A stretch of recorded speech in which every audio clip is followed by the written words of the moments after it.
Bonjour l'équipe, aujourd'hui on va parler de quoi? On va parler du match entre Lille et Marseille et du classement de la Ligue 1 en haut du tableau. C'est parti. Comme je vous avais dit la semaine dernière, Lille ils sont en train de faire une remontée un peu remarquable et on a Marseille qui sont en train de stagner. Et les deux équipes pouvaient être à égalité de points si Lille gagnait.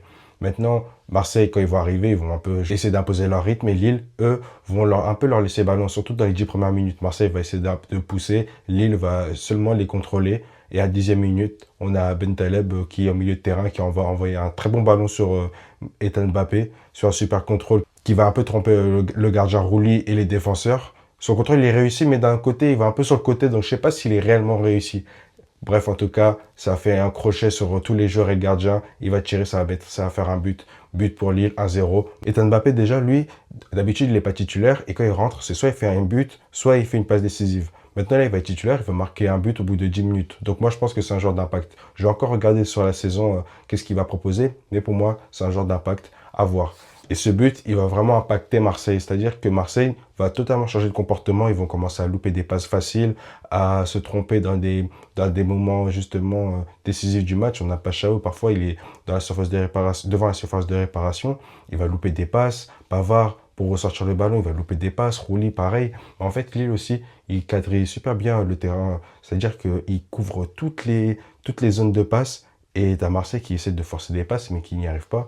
Ou peut-être que sous la pression du fait que Lille ait marqué le premier but, n'arrive pas à se remettre dans le match. En tout cas, la première mi-temps, elle va être équilibrée. D'ailleurs, Lille, eux, ils sont pas non plus en train de proposer un jeu très huileux. En fait, Lille, ils ressortent bien le ballon. Ils sont très organisés dans leur attaque. Mais quand ils sont au milieu de terrain, ça bloque. Il n'y a plus réellement d'inspiration. D'ailleurs, le but, il vient de quoi? Bentaleb est au milieu. Il n'y a plus d'inspiration, comme je vous ai dit. Il regarde de loin. Il voit Mbappé qui court devant. Et il envoie un gros pétard. Et Mbappé fait sa magie. Je suis en train de vulgariser. Mais c'est à peu près ce qu'ils font en première mi-temps, où ils allongent assez souvent à partir du milieu de terrain. On sent de l'improvisation dès qu'ils dépassent la ligne médiane. En tout cas, ils vont maintenir le score de 1-0 jusqu'à la mi-temps.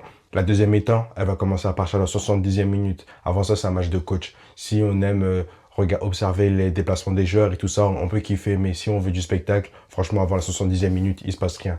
Puis après, justement, à partir de cette minute-là, il y a Haralson qui va entamer un jeu de passe et qui va être à la conclusion. Il va se retrouver devant les cages. Le jeu de passe, il est magnifique. Il va se retrouver devant les cages et au lieu de tirer, il va faire la passe à Giroud. Bref, ça va être intercepté. Sur la continuité de cette action, on va faire la passe à Greenwood. Et Greenwood qui, à partir de limite de sa surface de réparation, il va prendre le ballon et il va aller tout seul droit au but, comme dit Marseille, vers les cages. Il va dribbler tout le monde, va passer entre des joueurs. Franchement, la défense d'ailleurs, elle est un peu limite. Il va se retrouver devant les cages, il va mettre une grosse frappe du pied gauche. Le gardien, il va mettre tout son corps. Il va réussir à attraper. Je sais même pas comment il fait cet arrêt, mais c'est un arrêt qui vaut un but. En tout cas, la parade, j'ai oublié le nom du gardien de Lille, elle est magnifique. Marseille va essayer un coup. Il va faire rentrer ces deux jeunes, là, Bacola et Vaz, qui vont ajouter un peu leur fougue. Enfin, je pense que c'est ce qu'ils voulaient qu'ils ajoutent, mais en fait, ils vont être invisibles. Les deux vont être invisibles. Bacola, il va jouer un peu trop facile en pensant que parce qu'il est à l'aise techniquement, eh ben, il va pouvoir s'en sortir. Mais les autres, ils sont... Enfin, Bentaleb lui a montré déjà que physiquement et au niveau de la niaque, il en fallait plus en tout cas. Aaron Vaz, de son entrée en jeu jusqu'à la fin du match, il va être invisible. Je pense que voilà quoi, des arbitres, ils pensaient qu'ils allaient combiner vu qu'ils sont jeunes et qu'ils ont l'habitude de jouer ensemble dans les catégories plus bas. Ils vont pouvoir faire certains petits trucs, mais non, ça va pas payer. Marseille va disparaître même à partir de la 80e minute. Il y a Lille qui va faire rentrer Gomez et qui va un peu fluidifier leur jeu, un peu plus jouer à l'expérience pour garder le score et ça va marcher. Le match va se terminer par 1-0. Victoire de Lille, Lille qui rattrape Marseille à égalité de points et qui est quatrième à ex-aequo avec le troisième.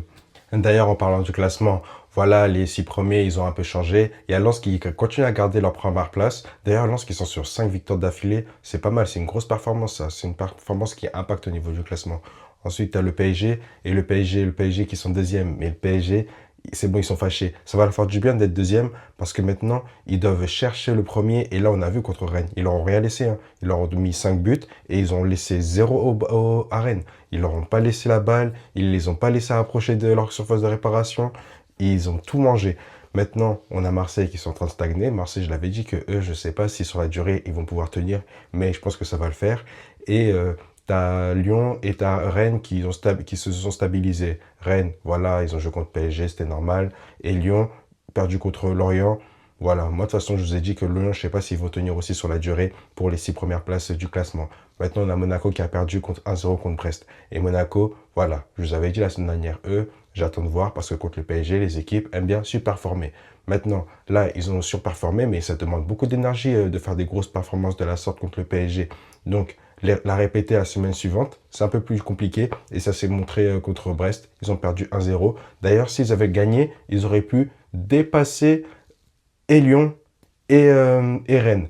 Ils auraient pu être à 26 points. Maintenant, ils sont toujours à la 7e place. Et alors que les deux devant, ils ont perdu. Strasbourg, ils ont commencé à lâcher, mais eux, ils commencent à un peu trop avoir de faits divers dans leur club à l'intérieur. En fait, si ça continue comme ça va aussi impacter, enfin, ça commence déjà à impacter leur classement et leur performance sportive avec leur capitaine, les supporters. Ça commence à être compliqué. En tout cas, pour les 3 premiers, ça commence à se stabiliser. Quoique, parce qu'il y a Lille qui arrive, et sur les 6 premiers, voilà, ça se joue encore, c'est encore un peu serré, parce qu'il y a beaucoup d'équipes qui n'arrivent pas à saisir les opportunités. Et du coup, ça donne le classement actuel avec Lens, Paris et Marseille. Ensuite, Lille qui, eux, arrivent à saisir les opportunités. Ensuite, on a Lyon et Rennes qui, eux, viennent de jouer contre le PSG. On va leur laisser le bénéfice du doute et voir justement la semaine prochaine, les autres suivantes, si ils réussissent à garder la dynamique qu'ils avaient avant d'affronter le PSG. Ensuite, on a Monaco. Et Monaco, eux, n'arrivent pas à saisir les opportunités. D'ailleurs, ce week-end, il y aura quoi comme match? Marseille contre Monaco. Deux équipes qui sont un peu malades. Maintenant, on va voir si elles vont réussir à se galvaniser et justement produire un bon match. Et si Marseille va réussir à se stabiliser dans le haut du classement, dans le très haut du classement. Et Monaco, s'ils vont réussir à engranger quelques places. En tout cas, moi, je vous laisse me dire en commentaire si vous pensez que Monaco va réussir à rétablir un état de grâce en championnat avant Marseille ou l'inverse. En tout cas, pour cette vidéo, ce sera tout et on se verra la semaine prochaine. Ciao!